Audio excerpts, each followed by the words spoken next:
في الفيديو ده اقول لك ازاي تغير ايقونة مشروع جودوت من الشكل ده للشكل ده.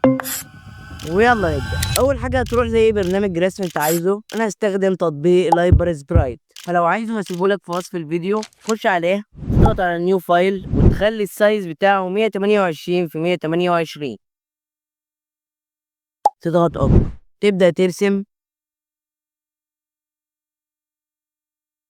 بعد ما تخلص تروح عند فايل سيف از، وهتخلي الفايل نيم هتسميه جودوت ايكون،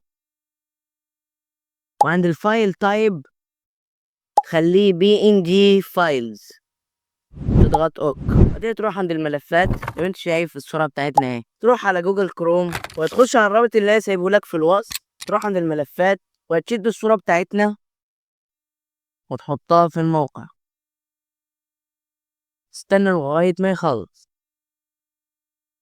بعد ما يخلص تضغط على داونلود زي ما انت شايف اتحملت. بعدين تروح عند الملفات وتعمل لها رينيم وتسميها ايكون.